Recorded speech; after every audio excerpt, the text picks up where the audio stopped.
प्रयाग मिश्रा ने नीली डिश को हाथ में उठाते ही अपनी धड़कनों की खामोशी भीड़ में सुनाई दी।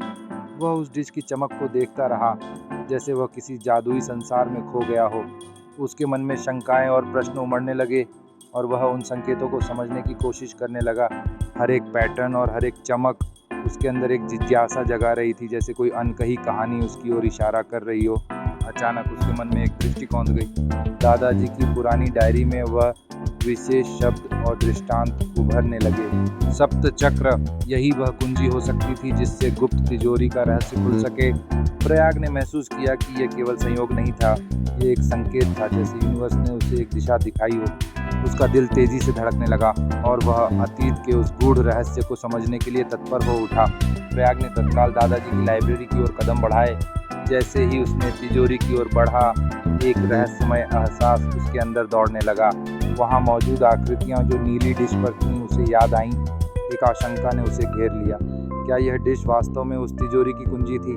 जैसे ही उसने तिजोरी को छुआ, एक गुप्त दरवाजा अचानक खुल गया। यह एक खौफनाक लेकिन आकर्षक दृश्य था, जहां उन अदृश्य सुरंगों के भीतर एक व्यक्ति खड़ा था।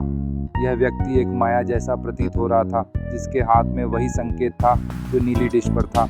उसकी आंखों में एक अनजाने रहस्य की गहराई थी। अब तुम तैयार हो, उसने कहा, लेकिन याद रखो, हर जवाब के साथ एक नई परीक्षा तुम्हारी प्रतीक्षा कर रही है। प्रयाग के मन में अनेक प्रश्न उत्पन्न होने लगे। वह जानता था कि उसके सामने एक नया सफर था, जो उसे न केवल इस तिजोरी का रहस्य बल्कि अपने आप के रहस्य के बारे में भी सिखाएगा। क्या प्रयाग उस गुप्त द्वार से आगे बढ़ पाएगा? क्या नीली डिश उसे उस पुरानी शक्ति तक पहुंचाएगी जिससे सब कुछ बदल सकता है? यह प्रश्न उसे हर कदम पर चुनौती दे रहे थे।